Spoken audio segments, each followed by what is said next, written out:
Irina शैक, Ronaldo की ex girlfriend. 2009 में Irina शैक, जो एक रशियन मॉडल है, उससे रोनाल्डो की पहली बार मुलाकात होती है और वो दोनों एक दूसरे को डेट करना शुरू कर देते हैं। अब दिसंबर 2015 में इरिना और रोनाल्डो क्रिसमस वेकेशन के लिए दुबई जाते हैं, लेकिन इसे अब फॉर्चुनेटली कहो या अनफॉर्चुनेटली कहो, उसी दौरान 31 दिसंबर को रोनाल्डो की मॉम का बर्थडे आ जाता है। अब रोनाल्डो चाहते थे कि वो लोग अपनी वेकेशन को छोड़कर उनकी मॉम को बर्थडे सरप्राइज देने के लिए पोर्तुगाल वापस चले जाए, लेकिन इरिना ये नहीं चाहती थी। She wanted to enjoy the vacation. सोच के देखो कि अगर आप वहाँ रोनाल्डो की जगह पर होते तो आप क्या करते? ज्यादा से ज्यादा दोनों में थोड़ी बहुत बहस हो जाती और कुछ ही घंटों में सब कुछ बैक टू नॉर्मल हो जाता, राइट? लेकिन रोनाल्डो ने क्या किया पता है? जस्ट बिकॉज इरिना ने उनकी मॉम के बर्थडे सरप्राइज के लिए मना कर दिया, तो रोनाल्डो ने लिटरली वहीं पर उनके साथ ब्रेकअप कर दिया। यानी अपने मॉम के लिए रोनाल्डो ने अपना 5 साल का रिलेशनशिप तोड़ने में 5 मिनट भी नहीं लगने दिए। लेकिन अब आप यकीन नहीं करोगे कि अपनी मॉम को सर आंखों पर रखने वाले रोनाल्डो को उनकी मॉम अबॉर्ट करने वाली थी। वो चाहती ही नहीं थी कि रोनाल्डो पैदा हो, लेकिन क्यों?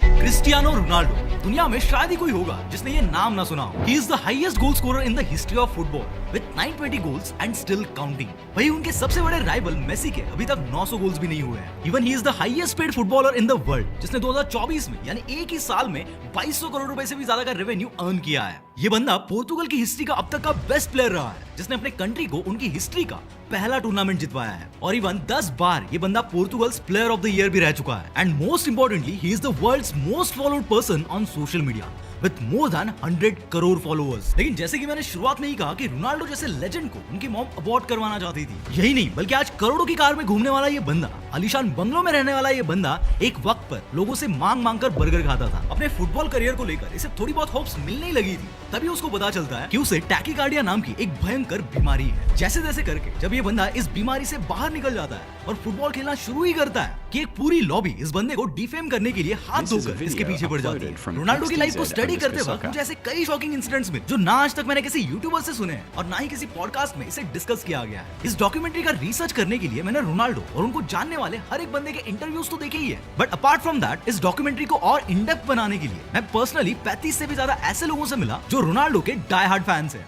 बुक्स, आर्टिकल्स, न्यूज़पेपर, जहां से हो सके मैंने और मेरी टीम ने रोनाल्डो की लाइफ को डिग डाउन किया है और फाइनली ये वेल रिसर्च डॉक्यूमेंट्री बनाई है। Enjoy.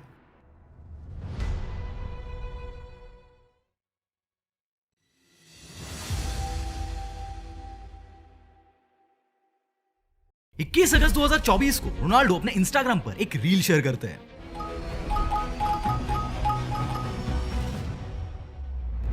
What's up, guys? I have a big surprise for you. I have a new YouTube channel. और साथ ही फेसबुक और ट्विटर पर भी रोनाल्डो अपने यूट्यूब चैनल की अनाउंसमेंट कर देते हैं और उसके अगले ही दिन रोनाल्डो की एक पोस्ट से इन्फ्लुएंस होकर दुनिया भर के फैंस उनके यूट्यूब चैनल को सब्सक्राइब करना शुरू कर देते हैं और यूट्यूब पर एक के बाद एक नए नए रिकॉर्ड्स बनने लगते हैं। 1.5 घंटे में 1 मिलियन सब्सक्राइबर्स, 24 घंटे के अंदर 10 मिलियन सब्सक्राइबर्स और सिर्फ एक हफ्ते के अंदर ये बंदा 50 मिलियन सब्सक्राइबर्स का नंबर अचीव कर लेता है। यूट्यूब की पूरी हिस्ट्री में आज तक कोई भी यूट्यूबर ये माइलस्टोन अचीव नहीं कर पाया है। पूरे प्लेनेट पर रोनाल्डो इकलौते ऐसे इंसान है जो ये अनएक्सपेक्टेड, अनइमेजिनेबल चीज कर पाए हैं। This one single thing clearly shows कि इस बंदे का इन्फ्लुएंस क्या लेवल का है। सिर्फ 23 दिनों में रोनाल्डो के 60 मिलियन सब्सक्राइबर्स हो गए थे और पता है दुनिया का सबसे बड़ा यूट्यूबर मिस्टर बीस्ट को यहाँ तक पहुंचने में कितना टाइम लगा था? आप खुद ही सुन लो। How long do you take to reach 60 million? Probably 13 years. YouTube के अलावा Instagram पर भी रोनाल्डो के 647 मिलियन फॉलोअर्स है, which makes him the most followed person on Instagram. Even आज के डेट में रोनाल्डो दुनिया के इकलौते ऐसे इंसान हैं जिनके सोशल मीडिया पर 1 बिलियन यानी कि 100 करोड़ से भी ज्यादा फॉलोअर्स है और यही रीजन है कि आज रोनाल्डो दुनिया की हाईएस्ट पेड इंस्टाग्राम सेलिब्रिटी है। यू वॉन्ट बिलीव कि रोनाल्डो एक स्पॉन्सर्ड इंस्टाग्राम पोस्ट के लिए $3.4 मिलियन यानी कि 28 करोड़ रुपए चार्ज करते हैं। And just for your information, Virat Kohli इसमें 14 नंबर पर आते हैं जो एक इंस्टाग्राम पोस्ट के लिए 12 करोड़ रुपए चार्ज करते हैं। बाकी Messi, Selena Gomez, Kylie Jenner, Rock, ये सेलिब्रिटीज एक पोस्ट के लिए कितना चार्ज करते हैं ये आप चाहो तो पॉज करके इस टेबल में देख सकते हो। रोनाल्डो का इन्फ्लुएंसिंग पावर इस लेवल का है कि वो चाहे तो किसी भी ब्रांड का इमेज स्क्रैच से बिल्ड कर सकते हैं और चाहे तो किसी बने बनाए ब्रांड को स्क्रैच भी बना सकते हैं। कोका कोला वाला इंसिडेंट तो पता ही होगा आपको, और जिनको नहीं पता उनको एक बार क्विक रिकैप दे देता हूं और जिन्हें पता भी है वो भी फिर से सुन लेना, क्योंकि ये इंसिडेंट जितनी बार सुनो फ्रेश ही लगता है। तो बात है जून 2021 की, जब यूरोपियन फुटबॉल चैंपियनशिप चल रही थी और 14 जून 2021 को हंगरी और पोर्चुगल के बीच में एक मैच होने वाला था। इस मैच से पहले एक कॉन्फ्रेंस हुई थी जिसमें रोनाल्डो एज अ पोर्चुगल के कैप्टन प्रेजेंट थे। अब कोका कोला इस टूर्नामेंट की ऑफिशियल स्पॉन्सर थी, तो उन्होंने कॉन्फ्रेंस टेबल पर सबके सामने कोका कोला की एक बोतल रख दी थी। अब मुझे ये बताने की जरूरत नहीं है कि रोनाल्डो अपने फिटनेस को लेकर कितना डिसिप्लिन्ड है। हर साल $1 मिलियन तो ये बंदा अपनी फिटनेस पर खर्च कर डालता है। And even he is so health conscious कि वो कभी भी फास्ट फूड और कोल्ड ड्रिंक जैसे ब्रांड को प्रमोट नहीं करते हैं। इसलिए रोनाल्डो जब इस कॉन्फ्रेंस में आए तो उन्होंने आते ही सामने रखी हुई कोका कोला की बोतल को साइड में रख दिया और पानी की बोतल को उठाकर सिर्फ एक वर्ड बोला।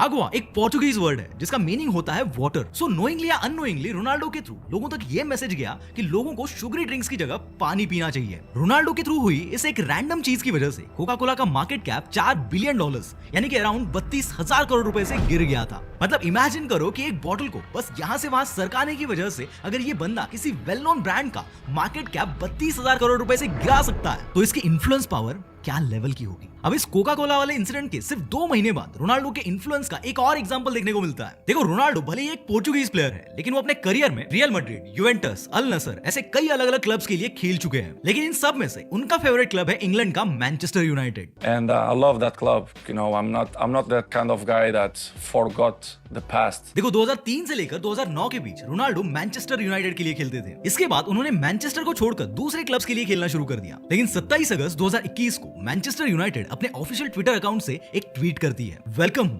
क्रिस्टियानो। ये ट्वीट देखते ही रोनाल्डो के फैंस में एक्साइटमेंट आग की तरह फैल जाती है और फुटबॉल लवर्स में सिर्फ एक ही डिस्कशन चल रहा होता है कि Ronaldo is coming back to Manchester United. लेकिन यहाँ पर एक दिक्कत थी, जब रोनाल्डो पहले मैनचेस्टर के लिए खेलते थे तब वो 7 नंबर की जर्सी पहनते थे और सिर्फ मैनचेस्टर ही नहीं, वो किसी भी क्लब के लिए खेलते हैं तो वो 7 नंबर की जर्सी ही पहनते हैं। लेकिन जब 2021 में वो वापस मैनचेस्टर में आए तो उस टाइम पर 7 नंबर की जर्सी को एडिनसन कवानी नाम का प्लेयर पहन रहा था, लेकिन जो कि 7 नंबर रोनाल्डो की आइडेंटिटी की तरह है। तो मैनचेस्टर का मैनेजमेंट वो एडिनसन कवानी को 7 नंबर से 21 नंबर पर शिफ्ट कर देता है और रोनाल्डो को उनका 7 नंबर मिल जाता है। और जैसे ही रोनाल्डो के फैंस को ये बात पता चलती है कि रोनाल्डो 7 नंबर जर्सी पहनने वाले हैं, वो फैंस पागलों की तरह नंबर 7 वाली जर्सीज खरीदना शुरू कर देते हैं। जर्सी खरीदने के लिए स्टोर्स के बाहर लिटरली फैंस की ऐसी लंबी लंबी लाइंस लग जाती है। पहले 12 घंटे में ही मैनचेस्टर यूनाइटेड ने 4,06,250 टी शर्ट्स बेच दी थी। रोनाल्डो के पहले ये रिकॉर्ड जैक ग्रेलिश के नाम पे था। जब वो मैनचेस्टर सिटी में आए थे तो उनके नाम की 2,95,500 टी शर्ट सेल हुई थी। 24 घंटे के अंदर ही रोनाल्डो की number 7 Jersey highest selling Jersey बन जाती है। पहले ये रिकॉर्ड मेसी के नाम पे था जब वो पीएसजी क्लब में गए थे। और इतना ही नहीं, सिर्फ 72 घंटों के अंदर रोनाल्डो की इस टी शर्ट सेल से मैनचेस्टर यूनाइटेड अप्रोक्सीमेटली 718 करोड़ रुपए कमा लेता है। Seriously, this is one of the craziest example of influence I have ever seen. Even the more exciting example is ये साउथ कोरिया वाला इंसिडेंट। ध्यान से सुनना। जुलाई 2019 में रोनाल्डो इटली के यूवेंटस क्लब के लिए खेलते थे। अब होता यह है कि फास्टा पब्लिश नाम की एक कोरियन कंपनी यूवेंटस क्लब और कोरिया की के लीग ऑल स्टार्स के बीच एक फ्रेंडली मैच ऑर्गेनाइज करने की अनाउंसमेंट करती है। अब ये कंपनी इस मैच को इस तरीके से मार्केट करती है कि रोनाल्डो साउथ कोरिया में आएंगे और मैच से पहले रोनाल्डो के फैंस को रोनाल्डो का ऑटोग्राफ और उनके साथ सेल्फी लेने का मौका दिया जाएगा। फैंस रोनाल्डो से मिलने के लिए इतने एक्साइटेड थे कि अनाउंसमेंट के कुछ ही मिनट्स में 65,000 टिकट सोल्ड आउट हो जाते हैं और उनमें से कई लोग तो एक टिकट के लिए 25,000 रुपए से भी ज्यादा अमाउंट पे करते हैं। चलो यहाँ तक तो फिर भी सब ठीक था। अब 26 जुलाई 2019 को साउथ कोरिया की कैपिटल सोल में ये मैच होने वाला था। फैंस रोनाल्डो को देखने के लिए बहुत ज्यादा एक्साइटेड थे, लेकिन यहाँ पर एक बहुत बड़ी प्रॉब्लम हो जाती है। फ्लाइट डिले होने की वजह से यूवेंटस की टीम लेट आती है, जिससे वो फैंस जिन्होंने एक टिकट के लिए 25,000 रुपए पे किए थे ताकि बस रोनाल्डो का एक ऑटोग्राफ या सेल्फी मिल जाए, उनको वो मौका ही नहीं मिलता। अब इससे भी शॉकिंग बात ये हुई कि मसल फटीग होने की वजह से रोनाल्डो ने इस मैच में पार्टिसिपेट ही नहीं किया। वो पूरी मैच बस बैठे हुए थे। इस एक बात से फैंस इतना नाराज हुए कि उन्होंने रोनाल्डो को रोनाल्डो द फेकर तक बोलना शुरू कर दिया। कुछ फैंस तो इतने गुस्सा हो गए कि उन्होंने मैच ऑर्गेनाइज करने वाली कंपनी के ऊपर कोर्ट केस तक फाइल कर दी और अपने टिकट के पैसों का रिफंड मांगने लगे। फाइनली नवंबर 2020 में कोर्ट ने जजमेंट दिया कि सभी लोगों को उनका रिफंड दिया जाए और इसके अलावा इस इंसिडेंट की वजह से उनको जो मेंटल स्ट्रेस हुआ था उसके लिए अलग से $42 दिए जाए। तो इसी से आप अंदाजा लगा लो कि रोनाल्डो का इन्फ्लुएंस क्या लेवल का है। और रोनाल्डो का ये क्रेज सिर्फ यूरोप और कोरिया जैसी फुटबॉल प्लेइंग कंट्रीज में ही नहीं, बल्कि जिन कंट्रीज में फुटबॉल इतना पॉपुलर भी नहीं है वहां पर भी है। जब रोनाल्डो पहली बार चाइना गए थे तब वहां पर कुछ ये हाल था।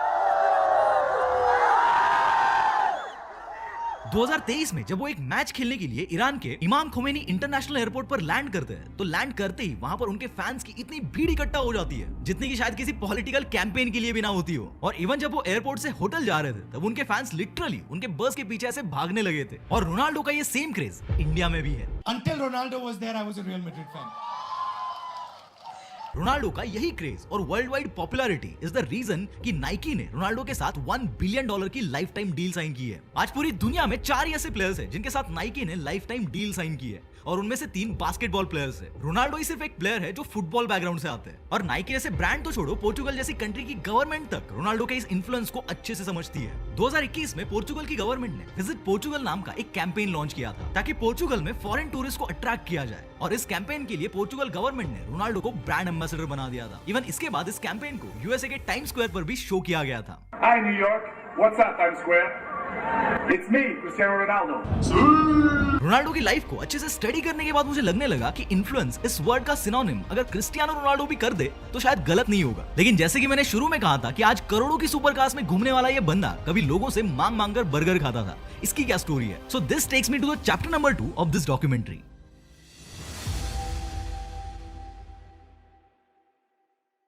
5 फेब 1985 को होजे अवेरो और डोलोरेस अवेरो के घर Cristiano Ronaldo dos Santos Aveiro का जन्म होता है। बहुत से लोगों को लगता है कि क्रिस्टियानो रोनाल्डो में क्रिस्टियानो फर्स्ट नेम और रोनाल्डो सरनेम होगा, लेकिन ऐसा नहीं है। इसके पीछे एक बहुत ही यूनिक रीजन है। रोनाल्डो की मां चाहती थी कि बच्चे का नाम क्रिस्टियानो हो और उनके पापा जो कि American actor and former US president Ronald Reagan के बहुत बड़े फैन थे, इसलिए वो चाहते थे कि बच्चे का नाम रोनाल्डो हो। इसलिए दोनों नेम्स को मिक्स करके उन्होंने बच्चे का नाम क्रिस्टियानो रोनाल्डो रख दिया। रोनाल्डो के अलावा उनके 3 और बड़े भाई बहन थे और रोनाल्डो उन सब में सबसे छोटे थे। डॉक्यूमेंट्री के शुरुआत में मैंने कहा था कि रोनाल्डो की मां उन्हें अबॉर्ट करवाना चाहती थी, लेकिन क्यों? तो बात कुछ ऐसी थी कि रोनाल्डो के पापा जो कि एज अ गार्डनर जॉब करते थे, वो एक अल्कोहल एडिक्ट थे और वो कई बार नशे में रोनाल्डो की मॉम को फिजिकली अब्यूज करते थे। जब रोनाल्डो की मॉम 5 साल की थी तभी उन्होंने अपनी मां को खो दिया था और उनकी आगे की परवरिश भी एक अनाथालय में हुई थी। इवन आगे उनकी शादी होने के बाद भी उन्होंने एज अ कुक और क्लीनर का काम करके अपनी फैमिली को संभाला। यानी अपने बचपन से उन्होंने बहुत बुरे हालात फेस किए थे। इसलिए उन्होंने सोचा कि इनके ऑलरेडी 3 बच्चे हैं और घर की फाइनेंशियल सिचुएशन भी बहुत ज्यादा खराब है, तो ऐसे हालात में वो एक और बच्चे की परवरिश कैसे कर पाएगी। और उन्होंने ना चाहते हुए रोनाल्डो को अबॉर्ट करने का डिसीजन ले लिया था, लेकिन फॉर्चुनेटली डॉक्टर के मना करने की वजह से वो पॉसिबल नहीं हो पाया। रोनाल्डो जब 7 साल के थे तभी से वो अपने घर पर या बाहर फ्रेंड्स के साथ फुटबॉल खेलते थे। When I was very young,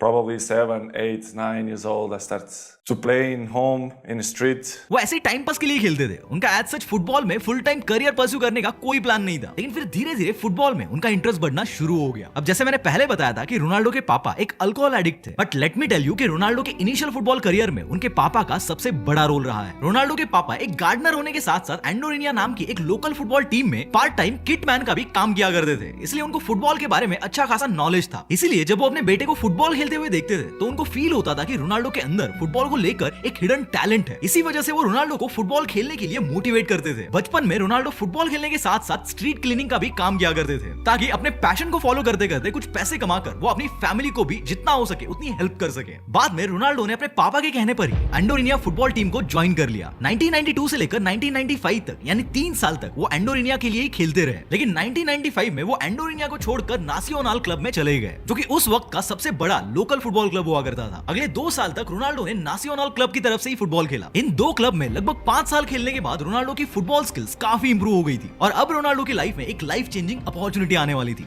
लेकिन साथ ही एक बहुत बड़ा प्रॉब्लम भी आने वाला था। अपॉर्चुनिटी ये थी कि स्पोर्टिंग सीपी जो कि पोर्चुगल के टॉप 3 बिगेस्ट फुटबॉल क्लब में से एक है, उसके 3 दिन के ट्रायल्स चल रहे थे जिसमें वो यंग प्लेयर्स को सिलेक्ट करके अपने क्लब में शामिल करना चाहते थे ताकि वो उन बच्चों को कम एज से ही फुटबॉल के लिए ट्रेन कर पाए। और फॉर्चुनेटली इसमें रोनाल्डो का सिलेक्शन हो जाता है और 1,14,000 की फीस पर वो स्पोर्टिंग सीपी क्लब ज्वाइन कर लेते हैं। लेकिन जैसे कि मैंने बताया कि अपॉर्चुनिटी के साथ उनकी लाइफ में एक बहुत बड़ी प्रॉब्लम भी आने वाली थी। रोनाल्डो जो उस वक्त सिर्फ 11 साल के थे, वो अपना घर, अपने पेरेंट्स, भाई बहन और दोस्तों को छोड़कर अपने शहर से 967 किलोमीटर दूर लिस्बन शहर में शिफ्ट हो गए, जहां पर स्पोर्टिंग सीपी क्लब की ट्रेनिंग एकेडमी थी। लिस्बन आने के बाद वो 3 महीने में सिर्फ एक बार ही अपने पेरेंट्स से मिल पाते थे, जो कि 11 साल के बच्चे के लिए बहुत मुश्किल चीज थी। Toughest time in my life.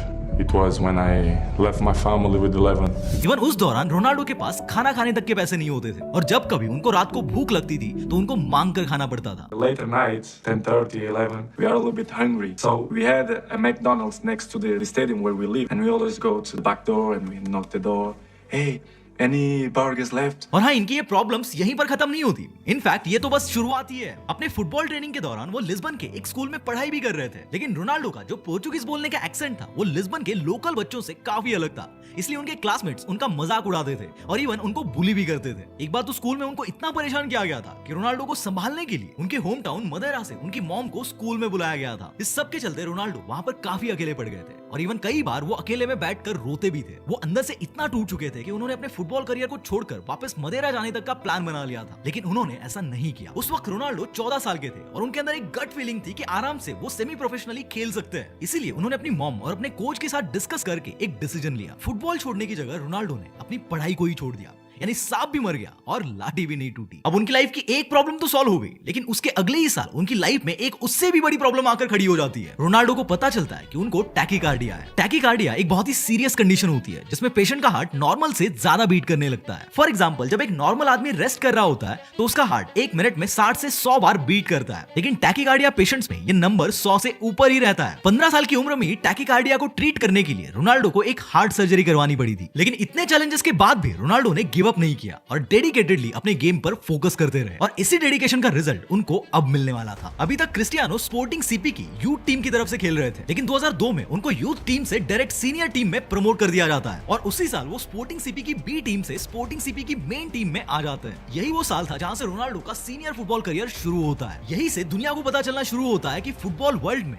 Cristiano Ronaldo नाम से भी कोई प्लेयर है। फास्ट फॉरवर्ड टू 2025, रोनाल्डो को आज पूरी दुनिया जानती है। उनके पास पैसों की कोई कमी नहीं है, वो जो चाहे वो आज अफोर्ड कर सकते हैं, लेकिन एक अनसेड रियलिटी ये भी है कि एक सर्टेन स्टेज के बाद इंसान पैसों से बहुत ऊपर उठ जाता है और अपने लेवल पर वो अपने हिसाब से सोसाइटी में कुछ इंपैक्ट क्रिएट करने की कोशिश करता है। इसलिए रोनाल्डो ने अपने बचपन से जो स्ट्रगल देखी है, जो प्रॉब्लम फेस की है, वो कहीं ना कहीं आज भी रोनाल्डो को अच्छे से याद है। इसलिए वो अपनी तरफ से हमेशा कोशिश करते हैं कि सोसाइटी को बेटर बनाने के लिए जो भी वो कंट्रीब्यूट कर सकते हैं वो करे। जैसे कि 2004 में जब सुनामी से इंडोनेशिया में सब कुछ तहस नहस हो गया था, तो यहाँ पर रोनाल्डो ने रिहेबिलिटेशन एंड रिकंस्ट्रक्शन के लिए डोनेशन दिया था। 2015 में जब नेपाल में अर्थक्वेक आया था, तब भी उन्होंने ऑलमोस्ट 50 करोड़ रुपए डोनेट किए थे। इवन रोनाल्डो ने अपने होम टाउन मदेरा के लिए भी बहुत कुछ किया है। उनकी मां को कैंसर हो गया था, जब बाद में उनका कैंसर ठीक हो गया तब रोनाल्डो ने उस हॉस्पिटल को 82 लाख रुपीस डोनेट कर दिए थे ताकि वो ऐसा ही एक कैंसर हॉस्पिटल उनके होम टाउन मदेरा में भी बना सके। इवन 2010 में मदेरा में भयंकर फ्लड आया था, तो उसके लिए रिलीफ फंड्स कलेक्ट करने के लिए रोनाल्डो ने एक चैरिटी मैच तक खेली थी। यहाँ तक कि एक बार तो रोनाल्डो ने लोगों की हेल्प करने के लिए अपने अवार्ड्स, जो कि किसी भी प्लेयर के लिए एक बैज ऑफ ऑनर होते हैं, उन अवार्ड्स को तक डोनेट कर दिया था। 2011 में रोनाल्डो को यूरोपियन गोल्डन बूट मिला था, जो कि फुटबॉल में एक बहुत ही प्रेस्टिजियस अवार्ड माना जाता है। रोनाल्डो ने लिटरली उस अवार्ड को अराउंड 9 करोड़ में ऑक्शन कर दिया और सारा पैसा डोनेट कर दिया था। ऐसे ही 2017 में उन्होंने अपने एक बैलन डोर को भी ऑक्शन कर दिया था और इस ऑक्शन से जो अराउंड 4.5 करोड़ रुपए आए थे उन्हें भी डोनेट कर दिया था। इतना ही नहीं, 2014 की बात है जब एक 10 महीने के बच्चे की फैमिली रोनाल्डो से रिक्वेस्ट करती है कि रोनाल्डो उनके ऑटोग्राफ वाली जर्सी और उनके बूट्स उनको दे दे ताकि वो उसको ऑक्शन करा के उससे जो भी पैसा आएगा उससे उनके बेटे का इलाज कर पाए। लेकिन जब रोनाल्डो को ये बात पता चलती है तो वो खुद हॉस्पिटल जाते हैं और उस बच्चे के इलाज में खर्च होने वाले अराउंड 68 लाख रुपए वो अपनी जेब से पे करते हैं। इवन कोविड के दौरान भी रोनाल्डो ने पोर्चुगल के हॉस्पिटल्स को अराउंड 9.5 करोड़ रुपए डोनेट किए थे और यहाँ तक कि उन्होंने उस दौरान यूवेंटस क्लब से मिलने वाली अपनी एनुअल सैलरी में से 36 करोड़ रुपए सैलरी कम ली थी। और ये तो मैंने बस कुछ ही स्टोरीज बताई है, आपको रोनाल्डो के ऊपर ऐसी कई सारी स्टोरीज मिल जाएगी कि रोनाल्डो सोसाइटी में पॉजिटिव इंपैक्ट क्रिएट करने के लिए क्या कुछ नहीं करते, लेकिन सोसाइटी के लिए इतना कुछ करने के बाद भी ये बंदा हमेशा किसी न किसी कंट्रोवर्सी में फंसा ही रहा है। And this brings me to the chapter number 3 of this documentary.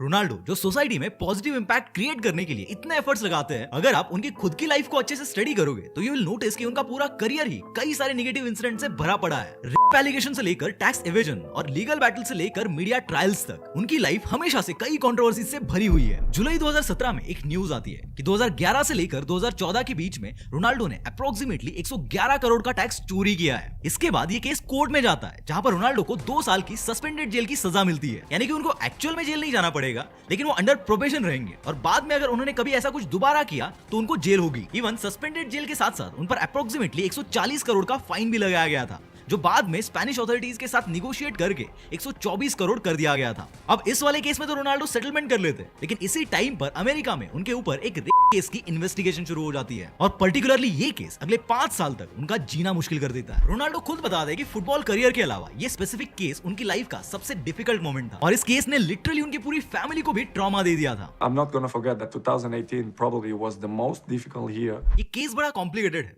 इसे ध्यान से सुनना। तो कहानी शुरू होती है अप्रैल 2017 में, जब डेर स्पिगल नाम की एक जर्मन मीडिया कंपनी एक आर्टिकल पब्लिश करती है कि रोनाल्डो ने जून 2009 में लास वेगस में एक लेडी का किया था और उस लेडी को अपना मुंह बंद रखने के लिए कुछ पैसे भी दिए थे। इस आर्टिकल के अकॉर्डिंग उस लेडी ने रेप के दूसरे दिन रोनाल्डो के against Las Vegas police station में केस भी फाइल कर दिया था, लेकिन वहां पर उसने रोनाल्डो का नाम और होटल की लोकेशन नहीं बताई थी, क्योंकि अलेजेडली वो लेडी रोनाल्डो की सेलिब्रिटी पावर को देखकर डर गई थी और उसने सोचा था कि अगर उसने रोनाल्डो के ऊपर एलिगेशंस लगाए तो चांसेस थे कि उसे भयंकर तरीके से पब्लिक बैकलैश का सामना करना पड़े। अब यहाँ तक डेर स्पिगल के उस आर्टिकल में कहीं पर भी उस लेडी का नाम रिवील नहीं किया जाता है। इस सब के बाद वो लेडी लॉ फर्म से एक लॉयर हायर करती है एंड जनवरी 2010 में रोनाल्डो और उस लेडी की लीगल टीम एक मीटिंग करती है। उस मीटिंग में वो लेडी और उसकी फैमिली भी मौजूद होती है, लेकिन उस मीटिंग में रोनाल्डो नहीं जाते। दोनों साइड से निगोशिएशन शुरू होता है और आखिर रोनाल्डो की लीगल टीम उस लेडी को 1,70,00,000 रुपए देकर out of the court settlement कर लेती है, लेकिन इसके बदले विक्टिम से एक एग्रीमेंट साइन करवाया जाता है कि विक्टिम कभी भी पब्लिक में इन सभी एलिगेशंस को नहीं उठाएगी।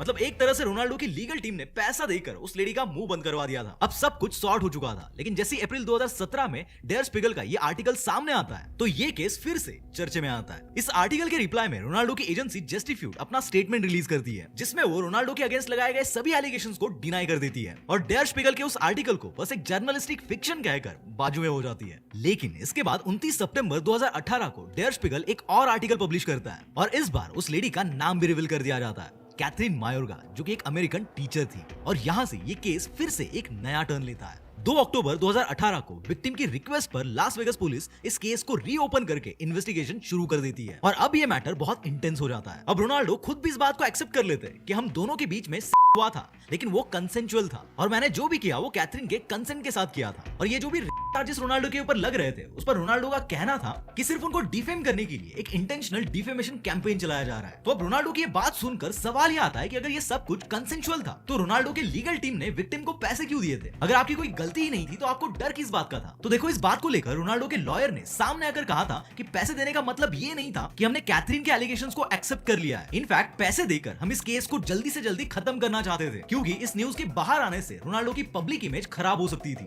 जो उन्होंने कई सालों से हार्डवर्क करके बनाई थी। अब ये तो थी रोनाल्डो की साइड, लेकिन कैथरीन के लॉयर को कोर्ट में ये प्रूव करना था कि रोनाल्डो और कैथरीन के बीच उस रात जो भी हुआ वो कंसेंचुअल तो बिल्कुल नहीं था, बल्कि रोनाल्डो ने विक्टिम के साथ जबरदस्ती की थी। लेकिन वो लोग इस बात को प्रूव नहीं कर पाए। इसलिए जुलाई 2019 में लास वेगस प्रोसिक्यूटर्स ने कहा कि कैथरीन के सभी एलिगेशंस रीजनेबल डाउट्स के अलावा और कुछ भी प्रूव नहीं कर पा रहे, क्योंकि 2009 में तो उसने रोनाल्डो का नाम और होटल की लोकेशन भी नहीं बताई, जिसकी वजह से पुलिस रोनाल्डो के अगेंस्ट प्रॉपर एविडेंस कलेक्ट नहीं कर पाई और ना ही इस केस पर कोई मीनिंगफुल इन्वेस्टिगेशन हो पाई। इसलिए इनफ एविडेंस ना होने की वजह से रोनाल्डो के ऊपर जो भी एलिगेशंस लगाए गए थे वो सारे हटाए गए और फाइनली रोनाल्डो की लाइफ से ये केस बाहर हो गया, ऐसा आपको लग रहा है। बट वेट, सितंबर 2018 में कैथरीन ने दोबारा से रोनाल्डो के ऊपर सिविल लॉसूट फाइल कर दिया और अब उसने अराउंड 500 करोड़ रुपए के कंपनसेशन की डिमांड की। लेकिन अक्टूबर 2021 में कोर्ट ने इस लॉसूट को यह कहकर डिसमिस कर दिया कि रोनाल्डो ने 2010 के सेटलमेंट के टाइम पर ऐसा कुछ भी नहीं किया था जो कि लॉ के अगेंस्ट हो। इस सब के बाद जून 2022 में नेवाडा की डिस्ट्रिक्ट कोर्ट ने भी कैथरीन की इस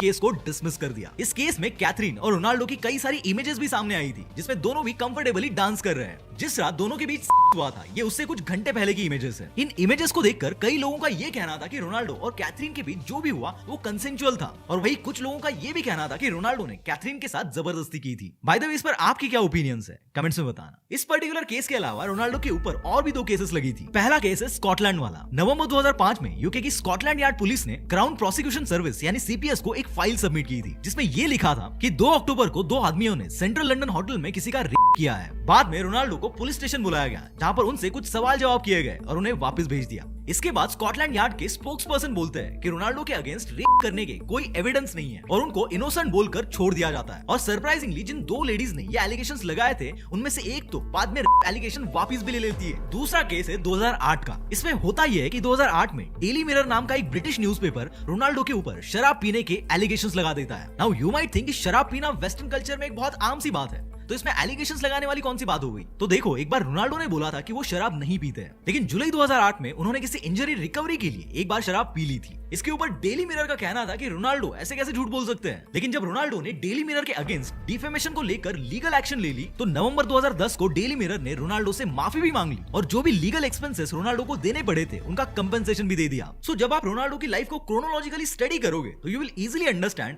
कि उनकी लाइफ कितनी कंट्रोवर्सीज से भरी हुई है और कितने तो भी बार उनकी पब्लिक इमेज बर्बाद होते होते बची है। लेकिन इतनी सारी कंट्रोवर्सीज, इतने सारे केसेस और इतनी सारी प्रॉब्लम्स फेस करने के बाद भी इस बंदे ने फुटबॉल पर से अपना फोकस जरा भी यहां से वहां नहीं होने दिया और फुटबॉल में ऐसे ऐसे रिकॉर्ड्स बना दिए और ऐसे ऐसे रिकॉर्ड्स तोड़ दिए जिसके बारे में कोई इमेजिन भी नहीं कर सकता। And this itself brings me to the next chapter of this documentary.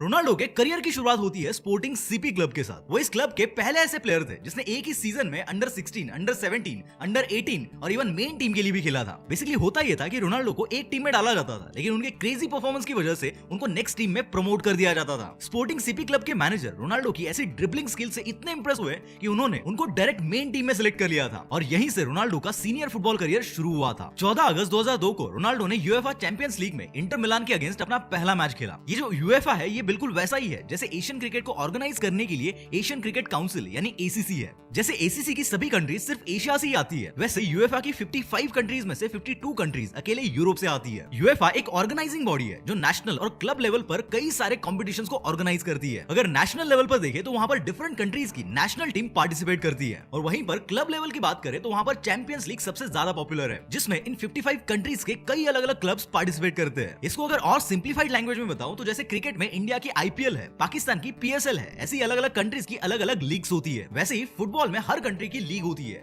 Like Spain की ला लीगा, इंग्लैंड की प्रीमियर लीग, पोर्चुगल की Premier Liga and so on. और इन सभी लीग्स में वहां के लोकल क्लब्स पार्टिसिपेट करते हैं। अब अगस्त 2003 में रोनाल्डो ऐसी एक लीग में स्पोर्टिंग सीपी क्लब के साइड से खेल रहे थे और उस मैच में वो मैनचेस्टर यूनाइटेड को हरा देते हैं। इस मैच में रोनाल्डो का गेम देखकर मैनचेस्टर यूनाइटेड के प्लेयर्स बहुत ज्यादा इंप्रेस हो जाते हैं और वो अपने मैनेजर एलेक्स फर्ग्यूसन से रिक्वेस्ट करते हैं कि कैसे भी करके क्रिस्टियानो रोनाल्डो को मैनचेस्टर यूनाइटेड में लेकर आओ। इसके बाद फर्ग्यूसन स्पोर्टिंग सीपी को अराउंड 93 करोड़ रुपीस की ट्रांसफर फी देकर रोनाल्डो को मैनचेस्टर यूनाइटेड में शामिल कर लेते हैं और रोनाल्डो उस टाइम तक इंग्लैंड की फुटबॉल हिस्ट्री के मोस्ट एक्सपेंसिव टीनेजर बन जाते हैं और यहीं से रोनाल्डो की यूके के मैनचेस्टर यूनाइटेड की जर्नी शुरू हो जाती है। रोनाल्डो जब यूनाइटेड ज्वाइन करते हैं तब वो चाहते थे कि उनको 28 नंबर की जर्सी मिले क्योंकि उनके पहले क्लब स्पोर्टिंग सीपी में भी उनका वही नंबर था, लेकिन एलेक्स फर्ग्यूसन रोनाल्डो को 7 नंबर की जर्सी देते हैं और इसके पीछे का रीजन भी बहुत इंटरेस्टिंग था। ये 7 नंबर वही आइकॉनिक नंबर था जिसको जॉर्ज बेस्ट, एरिक कैंटना और डेविड बेकम जैसे यूनाइटेड के कई स्टार प्लेयर्स ने पहना था और रोनाल्डो को लेकर फर्ग्यूसन को ये यकीन था कि ये बंदा इस 7 नंबर जर्सी की लेगेसी को आगे लेकर जाएगा। इस 7 नंबर की जर्सी की हिस्ट्री क्या है और इसको पहनने वाले के ऊपर क्या लेवल का परफॉर्मेंस प्रेशर होता है ये रोनाल्डो को भी काफी अच्छे से पता था, इसलिए शुरुआत में वो ये रिस्पॉन्सिबिलिटी लेने से थोड़ा हिचकिचा रहे थे, लेकिन बाद में उन्होंने इस चैलेंज को एक्सेप्ट किया और आज यही 7 नंबर उनकी पहचान बन गया है। 16 नवंबर 2003 को रोनाल्डो मैनचेस्टर यूनाइटेड की तरफ से अपना डेब्यू मैच खेलते हैं। अपनी पहली मैच में जब वो ग्राउंड पर आते हैं तो उनके वेलकम में उनको एक बेहतरीन स्टैंडिंग ओवेशन मिलता है।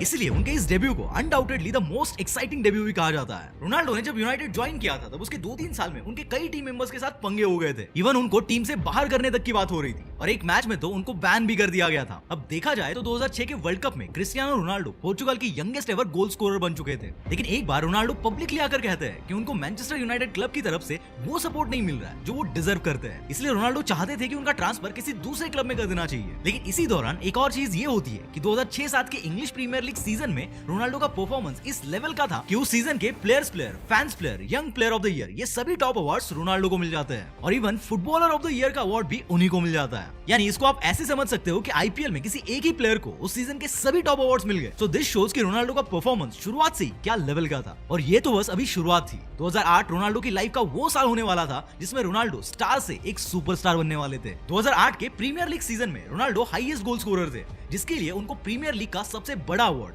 गोल्डन बूट मिलता है। उसी साल चैंपियंस लीग में रोनाल्डो टॉप स्कोरर थे, जिसके लिए उनको UEFA club footballer of the year का अवार्ड भी मिलता है। यहाँ तक कि इसी साल यानी 2008 में ही रोनाल्डो को फर्स्ट टाइम बैलन डोर और FIFA world player of the year का अवार्ड भी मिल जाता है। उसी साल उन्होंने एक गोल मारा था, पहले तो आप वो गोल देख लो।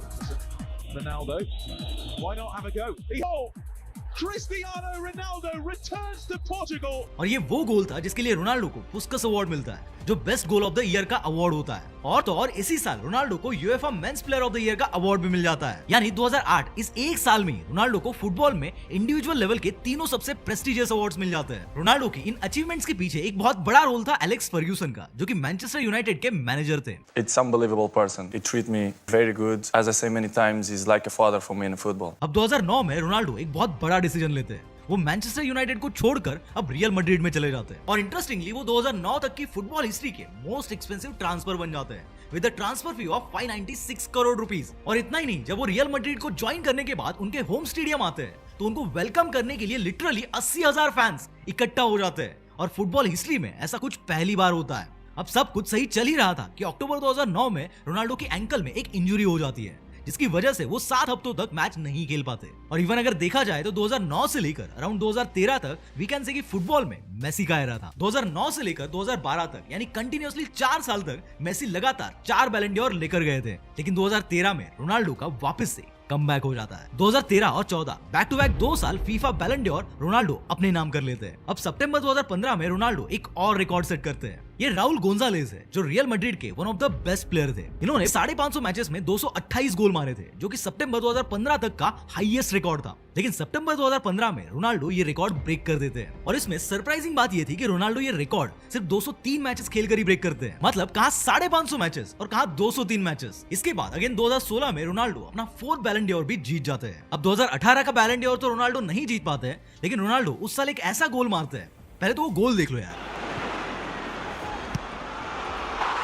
What an incredible sight you can see around the ground, not just the Real Madrid. इस गोल को लेकर रोनाल्डो खुद कहते हैं कि वो आज भी उनका सबसे फेवरेट गोल है। अब उसी साल यानी 2018 में ही रोनाल्डो का रियल मैड्रिड के साथ कॉन्ट्रैक्ट खत्म हो जाता है। कई वीक्स की नेगोशिएशन के बाद जुलाई 2018 में रोनाल्डो 800 करोड़ की ट्रांसफर फीस के साथ इटली के यूवेंटस क्लब को ज्वाइन कर लेते हैं। ये ट्रांसफर फी एक 30 साल से ज्यादा उम्र के प्लेयर को दी गई आज तक की हाईएस्ट ट्रांसफर फी थी। आगे 2018 से लेकर 2021 यानी 3 साल तक रोनाल्डो यूवेंटस के लिए खेलते हैं और फिर 27 अगस्त 2021 को मैनचेस्टर यूनाइटेड अनाउंस करती है कि रोनाल्डो उनकी टीम में वापस आ रहे हैं। ये कॉन्ट्रैक्ट 2 साल का था, जिसके लिए यूनाइटेड रोनाल्डो को 15 मिलियन यूरोज की ट्रांसफर फीस पे करती है। अब शुरुआत के 1 साल तक रोनाल्डो यूनाइटेड के लिए बहुत बढ़िया खेलते हैं, लेकिन उसके अगले साल एक प्रॉब्लम क्रिएट हो जाती है, जिससे रोनाल्डो सीधा यूनाइटेड को छोड़कर एक दूसरे क्लब को ज्वाइन कर लेते हैं। तो हुआ कुछ यूं था कि उस दौरान यूनाइटेड का जो पुराना मैनेजर था उसकी जगह अब एक नया मैनेजर आ चुका था, इसलिए कहीं ना कहीं रोनाल्डो और उस नए मैनेजर के बीच वो केमिस्ट्री नहीं बन पा रही थी। The empathy with the coach is not good. अब इसके कई रीजंस थे, लाइक ये नया मैनेजर रोनाल्डो की जगह कुछ यंग प्लेयर्स को प्रेफरेंस दे रहा था। इवन कई मैचेस में तो रोनाल्डो को बिठा कर रखा गया था, जिससे कहीं ना कहीं वो बात उनके सेल्फ रिस्पेक्ट पर आ चुकी थी। लेकिन उनकी एज, ट्रांसफर फी और हाई सैलरी डिमांड की वजह से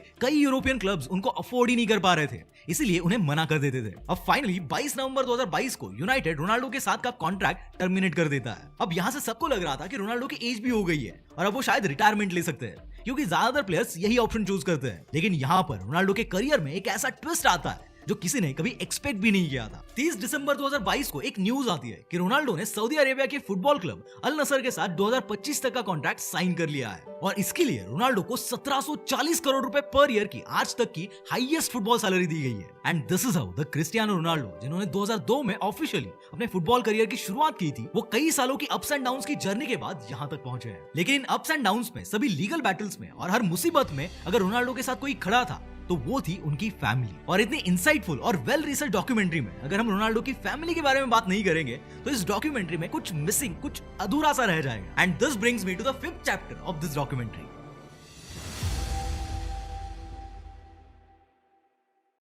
जैसे कि मैंने पहले ही बताया था कि वो रोनाल्डो के पापा ही थे जिन्होंने रोनाल्डो को सबसे पहले फुटबॉल खेलने के लिए एनकरेज किया था। रोनाल्डो जब छोटे थे तो उस टाइम पर जब भी कोई गोल मारते थे तो उनके पापा का कुछ ऐसा रिएक्शन होता था। My father was so proud of me. A few goals, I score goals, and next day I come in the paper like a small part, and he was so proud. He put it in newspaper and he showed his old friends in a neighborhood.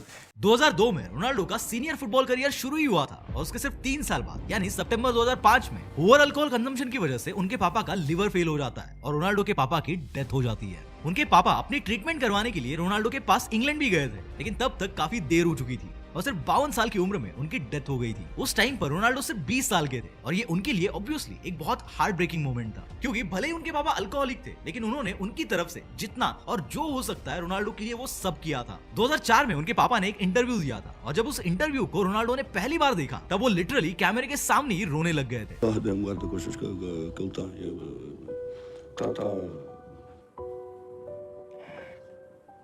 I never saw the video. It's really too emotional. Okay, let's get back to the video. आपको पता होगा कि European countries में mostly बच्चे बड़े होने के बाद अपने पेरेंट्स से अलग रहते हैं, लेकिन रोनाल्डो आज भी अपनी मॉम को अपने साथ ही रखते हैं। एक इंटरव्यू में जब रोनाल्डो से पूछा गया था कि अगर आपका कोई दोस्त आपकी मॉम की रिस्पेक्ट नहीं करेगा तो आपका क्या रिएक्शन होगा, तो उस पर रोनाल्डो का कुछ ये जवाब था। They're never gonna be with me, next to me, because I have a security and make him sleep. और रोनाल्डो अपनी मॉम से कितने अटैच्ड है ये तो आपको इस डॉक्यूमेंट्री के शुरू में ही पता चल गया कि कैसे रोनाल्डो ने अपनी मॉम के लिए उनका 5 साल का रिलेशनशिप 5 मिनट में तोड़ दिया था। अब रोनाल्डो के पर्सनल लाइफ की बात हो रही है तो उसमें उनके रिलेशनशिप्स की बात तो होनी चाहिए, राइट? रोनाल्डो ने अपनी लाइफ में कई मॉडल्स, टीवी एंकर्स और फेमस सेलिब्रिटीज को डेट किया है और इसी बीच 2009 में उनकी मुलाकात रशियन मॉडल इरिना शैक से होती है, जिनके बारे में हमने ऑलरेडी वीडियो के शुरू में ही डिस्कस किया है। लेकिन इरिना के बाद रोनाल्डो को एक ऐसी लड़की से प्यार हो जाता है जो एक गुची स्टोर में जॉब करती थी। 2016 में मैड्रिड के एक गुची स्टोर में रोनाल्डो की मुलाकात जॉर्जिना रोड्रिगेज से होती है और आगे वो दोनों एक दूसरे को डेट करना शुरू कर देते हैं। जॉर्जिना पहले एक बैले डांसर बनना चाहती थी, लेकिन घर की फाइनेंशियल सिचुएशन इतनी खास ना होने की वजह से बाद में उसने मॉडलिंग में जाने का डिसीजन ले लिया था। बाद में वो लंदन में पढ़ने के लिए गई थी और वहां से वापस आने के बाद जॉर्जिना मैड्रिड आ जाती है, जहां पर उनको फाइनेंशियली बहुत प्रॉब्लम फेस करनी पड़ती है। और आगे जब उनकी लाइफ में रोनाल्डो आते हैं तब से उनकी लाइफ कंप्लीटली बदल जाती है। कई बार रोनाल्डो जॉर्जिना को गुची स्टोर से पिकअप करने के लिए अपनी लग्जरी कार्स लेकर जाते थे। एक बार तो रोनाल्डो अपनी बुगाटी लेकर चले गए थे, जिसको देखकर जॉर्जिना के सभी कोवर्कर्स की आंखें फटी की फटी रह गई थी। उनको इस बात पर यकीन नहीं हो रहा था कि वो सब लोग खुद बस से ट्रैवल करते हैं और वही उनकी कोवर्कर बुगाटी में घूम रही है। फास्ट फॉरवर्ड टू 2025, 2016 से लेकर आज 2025 तक यानी 9 साल से जॉर्जिना और रोनाल्डो साथ में रहते हैं। इवन इनके 2 बच्चे भी हैं, लेकिन अभी तक इन्होंने शादी नहीं की है। अब उन्होंने शादी क्यों नहीं की है इसका रीजन तो बस जॉर्जिना और रोनाल्डो को ही पता है। हाँ, जिनको नहीं पता उनको बता दूं, इन 2 बच्चों के अलावा रोनाल्डो के और भी 3 बच्चे हैं, लेकिन ये तीनों बच्चे सरोगेसी से हुए हैं। इन तीनों बच्चों की बायोलॉजिकल मदर कौन है ये भी इन्होंने आज तक रिवील नहीं किया है। इन 5 बच्चों में से क्रिस्टियानो रोनाल्डो जूनियर रोनाल्डो का सबसे बड़ा बेटा है, जिसको रोनाल्डो अभी से फुटबॉलर बनने के लिए ट्रेन कर रहे हैं। ये थी रोनाल्डो की family story. But now let's move to the most powerful and final chapter of this documentary.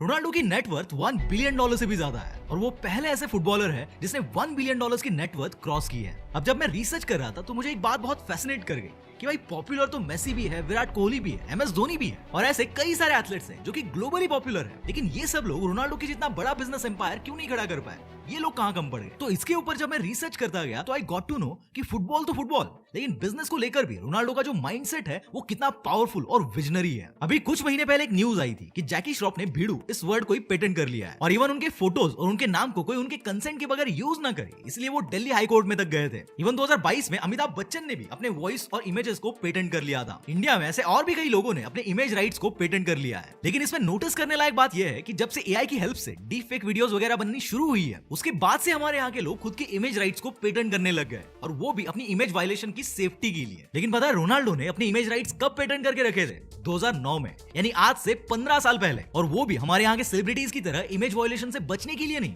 बल्कि अपना बिजनेस एम्पायर खड़ा करने के लिए पेटेंट किया था। 2009 में जब रोनाल्डो स्पेन के रियल मैड्रिड को ज्वाइन करते हैं तो क्लब मैनेजमेंट और रोनाल्डो के बीच में एक म्यूचुअल एग्रीमेंट साइन होता है कि रोनाल्डो के इमेज राइट्स के थ्रू जो भी अर्निंग्स होगी वो क्लब और रोनाल्डो के बीच शेयर होगी। Just for information, image rights के अंडर एक प्लेयर की इमेज, नेम, सिग्नेचर, निकनेम और वॉइस, ऐसी कई सारी चीजें आती है। फॉर एग्जांपल, अगर कोई कंपनी कहती है कि हम रोनाल्डो के सिग्नेचर वाली टी-शर्ट बेचना चाहते हैं तो रोनाल्डो उस कंपनी से एक स्पेसिफिक फीस चार्ज करते हैं। ऐसे ही लेट्स सपोज कोई वीडियो गेम कंपनी अपने गेम में रोनाल्डो को फीचर करना चाहती है तो उनको भी रोनाल्डो को पैसे देने पड़ते हैं। अब वैसे देखा जाए तो रियल मैड्रिड में खेलने वाले हर प्लेयर के लिए इमेज राइट्स एक स्टैंडर्ड रूल था, जिसमें प्लेयर को इमेज राइट से जनरेट हुए रेवेन्यू का 50% रेवेन्यू क्लब के साथ शेयर करना पड़ता था। लेकिन जो कि रोनाल्डो का फुटबॉल में एक अलग ही क्रेज था, तो क्लब और रोनाल्डो ने मिलकर एक निगोशिएशन कर लिया और उनमें 60-40 का रेशो डिसाइड हो गया। यानी इमेज राइट्स के थ्रू जो भी पैसा आएगा उसका 40% क्लब को जाएगा और 60% रोनाल्डो के पास रहेगा। अब यहाँ तक आपको लग रहा होगा कि यार इसमें कौन सी यूनिक बात है, ये इमेज राइट्स तो हर प्लेयर के लिए एक स्टैंडर्ड रूल था, तो इसमें रोनाल्डो ने सिर्फ 10% का रेवेन्यू शेयर निगोशिएट करके कौन सा बड़ा तीर मार लिया, ये आपको अब समझेगा। देखो 60-40 रेशो वाला जो अग्रीमेंट था वो 2009 में हुआ था, लेकिन इसके 3 साल बाद यानी 2012 में कुछ रिपोर्ट्स आने लगी कि रोनाल्डो अपनी इमेज राइट्स पर पूरा कंट्रोल चाहते हैं। इसके बाद रियल मैड्रिड और रोनाल्डो के बीच में दोबारा से कॉन्ट्रैक्ट साइन किया जाता है और इमेज राइट्स के थ्रू आने वाले रेवेन्यू में रोनाल्डो का शेयर पहले से और भी ज्यादा बढ़ जाता है। अब वो कितना परसेंट बढ़ता है ये तो कहीं पर डिस्क्लोज नहीं किया गया,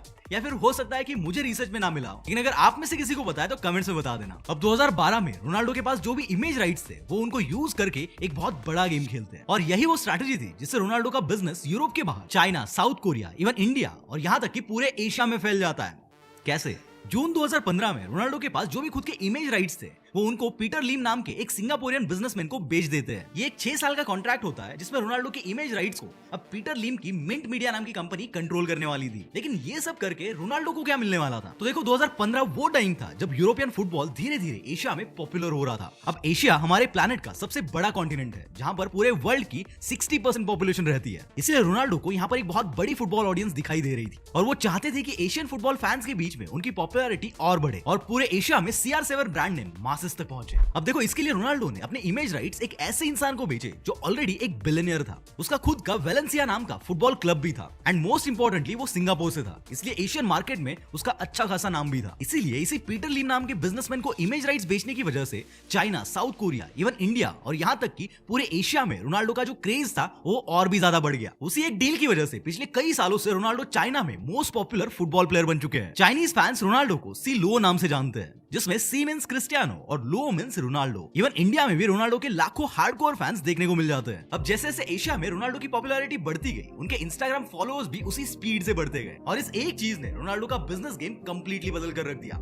कैसे? देखो 2015 में पीटर लीम के साथ जब ये डील साइन हुई थी उस टाइम पर रोनाल्डो के सिर्फ 35 मिलियन फॉलोअर्स थे और वो पूरी दुनिया में 10th नंबर पर थे। उस वक्त किसी को अंदाजा भी नहीं था कि आगे चलकर रोनाल्डो दुनिया के सबसे बड़े इंस्टाग्राम सेलिब्रिटी बन जाएंगे। लेकिन पीटर लीम के साथ हुई डील के सिर्फ 3 साल बाद यानी अक्टूबर 2018 में रोनाल्डो इंस्टाग्राम के मोस्ट फॉलोड पर्सन बन जाते हैं और तब से लेकर आज तक इस टाइटल के कोई आसपास भी नहीं आ पाया है। रोनाल्डो के बिजनेस माइंडसेट को समझने के लिए मैंने उनके सोशल मीडिया को बहुत प्रिसाइजली स्टडी किया है, उनकी कई सारी पोस्ट को बहुत बारीकी से एनालाइज किया और इसके बाद मुझे उनके कंटेंट में एक बहुत ही यूनिक पैटर्न ऑब्जर्व हुआ। इन फोटोज को देखो, ये सब पोस्ट फुटबॉल रिलेटेड है और इन पर ऑन एन एवरेज 6 से 7 मिलियन लाइक्स है। लेकिन अब इन फोटोज को देखो, ये फोटोज लाइफस्टाइल और फिटनेस रिलेटेड है और इन पर ऑन एन एवरेज 15 से 16 मिलियन लाइक्स है। यानी भले ही रोनाल्डो एक फुटबॉलर है लेकिन रोनाल्डो को ये बात बहुत अच्छे से पता है कि जरूरी नहीं कि दुनिया का हर बंदा फुटबॉल लवर होगा। इसलिए रोनाल्डो ने अपने सोशल मीडिया को मेनली इन 4 टाइप्स के कंटेंट में डिवाइड किया है: football, fitness, luxury lifestyle and sponsored post, ताकि जिन लोगों को फुटबॉल में इंटरेस्ट भी नहीं होगा वो लोग भी उनके aesthetic fitness, cool personality, personal life, super cars, private jet ऐसी लग्जरियस लाइफस्टाइल को देखने के लिए आएंगे और इसी से रोनाल्डो के ब्रांड CR7 की वैल्यू स्काई रॉकेट हो जाती है।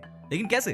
तो देखो, अगर इन केस किसी को फुटबॉल में ज्यादा इंटरेस्ट भी नहीं होगा तो भी उन लोगों को रोनाल्डो की ये लाइफस्टाइल इंस्पायर करती है और इसी माइक्रो ऑब्जर्वेशन को यूज करके रोनाल्डो ने अपने पूरे बिजनेस को मेनली 2 कैटेगरीज में डिवाइड किया है। One is premium fitness and second is premium lifestyle. पहले प्रीमियम फिटनेस की बात करते हैं। ये वूप नाम की कंपनी है जो प्रीमियम फिटनेस बैंड बनाती है। इनके सबसे कम प्राइस वाले बैंड की प्राइस भी 4200 रुपए से शुरू होती है और ये तो सिर्फ इस बैंड की वन टाइम कॉस्ट है। इसके साथ आपको पर मंथ अराउंड 2600 रुपए का सब्सक्रिप्शन अलग से लेना पड़ता है। इस कंपनी में रोनाल्डो ने हेवीली इन्वेस्ट किया हुआ है और वो इसके ग्लोबल ब्रांड एम्बेसडर भी है। इसके अलावा 2016 में रोनाल्डो ने यूएसए की क्रंच फिटनेस के साथ मिलकर CR7 फिटनेस बाय क्रंच नाम के जिम्स की शुरुआत की थी। आज रोनाल्डो की ये जिम्स यूएस, कनाडा, ऑस्ट्रेलिया और स्पेन जैसी कई कंट्रीज में 300 से भी ज्यादा लोकेशंस पे है। इवन रोनाल्डो ने उर्जू नाम से एक मिनरल वाटर ब्रांड भी लॉन्च किया है जिसके 1.5 लीटर के बोतल की प्राइस ही 4000 रुपए है। इसके साथ ही रोनाल्डो ने ब्राजील की एवान्यूट्री कंपनी के साथ मिलकर एडवांस रिकवरी फॉर एथलेट्स को भी शुरू किया है। इस कंपनी के कॉम्प्रेशन बूट्स, मसाज गन्स और लाइट थेरेपी बूट्स एथलेट्स को उनकी ट्रेनिंग और रिकवरी में हेल्प करते हैं। इस कंपनी के एक क्रायोथेरेपी बूट की प्राइस ही अराउंड 5 लाख रुपए है। अब ये तो हो गई रोनाल्डो के फिटनेस कैटेगरी की बात। अब आते हैं रोनाल्डो के प्रीमियम लाइफस्टाइल वाली कैटेगरी पर। रोनाल्डो और पेस्टाना होटल ग्रुप नाम की पोर्चुगीज कंपनी ने एक ज्वाइंट वेंचर शुरू किया है जिसका नाम है पेस्टाना CR7। आज ये hotel chain Portugal, Spain, USA, Morocco जैसी कई कंट्रीज में ऑपरेट होती है। इसी के साथ ग्रुपो मैबल कैपिटल नाम की एक प्राइवेट इन्वेस्टमेंट फर्म में रोनाल्डो बिजनेस पार्टनर भी है जो कि रेस्टोरेंट, रियल एस्टेट और प्राइवेट इक्विटी को मैनेज करती है। इसी प्रीमियम लाइफस्टाइल कैटेगरी में प्रीमियम रेस्टोरेंट्स के अलावा रोनाल्डो अपने CR7 ब्रांड के अंडर क्लोथिंग और परफ्यूम्स तक सेल करते हैं। CR7 ब्रांड की एक अंडरवेयर की प्राइस भी 1000 रुपए से शुरू होती है और उनके एक 50 ml परफ्यूम बॉटल की प्राइस भी 4700 रुपए से शुरू होती है। और इवन इस प्रीमियम लाइफस्टाइल कैटेगरी के अंदर रोनाल्डो का इंस्पायरिया नाम से एक हेयर क्लिनिक ब्रांड भी है। इस क्लिनिक के अंदर हेयर ट्रांसप्लांट से लेकर बियर्ड ट्रांसप्लांट और इवन आईब्रो ट्रांसप्लांट से लेकर कई तरह के हेयर ट्रीटमेंट्स ऑफर किए जाते हैं। इंस्पायरिया रोनाल्डो का लेटेस्ट बिजनेस वेंचर है जिसको उनकी गर्लफ्रेंड जॉर्जिना हेड करती है। रोनाल्डो ने बहुत ही स्मार्टली अपने सोशल मीडिया डोमिनेंस को यूज करके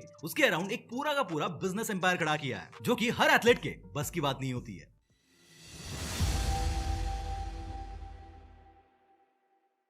एक टाइम पर जो क्रेज और जो फेम माइकल जैक्सन या टॉम क्रूज जैसे सेलिब्रिटीज का था, कुछ वैसा ही क्रेज आज क्रिस्टियानो रोनाल्डो का है। और उसमें भी अगर देखा जाए तो रोनाल्डो बस एक एथलीट है, वो पॉप स्टार या सेलिब्रिटीज जैसे शो बिजनेसेस से आते भी नहीं है। इसके बावजूद उन्होंने इस लेवल का फेम अचीव किया है। इवन रोनाल्डो को हम फेम, सक्सेस और लेगेसी का एक परफेक्ट बैलेंस भी बोल सकते हैं, क्योंकि उन्होंने इरिस्पेक्टिव ऑफ कंट्रीज और इवन इरिस्पेक्टिव ऑफ कल्चर्स पूरी दुनिया में जो इम्पैक्ट क्रिएट करके रखा है, इट्स जस्ट अनबीटेबल। इस बंदे के नाम पर पोर्चुगल में एक एयरपोर्ट है। यूके बेस्ड मैगजीन ने रोनाल्डो को सेक्सिएस्ट मैन अलाइव का टाइटल भी दिया है। इतना ही नहीं, इनके एक नहीं बल्कि दो वैक्स स्टैचूज बने हैं। और तो और रोनाल्डो का CR7 नाम से खुद का म्यूजियम भी है। अब देखो, हो सकता है कि आज रोनाल्डो के पास जो world's most followed person on social media का टाइटल है, वो कल किसी और के पास चला जाए, लेकिन रोनाल्डो के लिए लोगों का जो प्यार है, जो एडमिरेशन है, अपनी कंट्री में उनकी जो रिस्पेक्ट है, या फिर उन्होंने अपने टैलेंट के बेसिस पर जो ग्लोबल स्टारडम अचीव किया है, उसे उनसे कोई भी नहीं छीन सकता है। इस डॉक्यूमेंट्री के रिसर्च के लिए मेरी कई फुटबॉल फैंस के साथ जब बातचीत हुई, उनमें से कई लोगों का ये मानना था कि मेसी इजीली रोनाल्डो को टेक ओवर कर सकते हैं। वैसे आपको क्या लगता है, who is the best, Ronaldo या मेसी, या फिर आपके दिमाग में कोई और ही नाम है?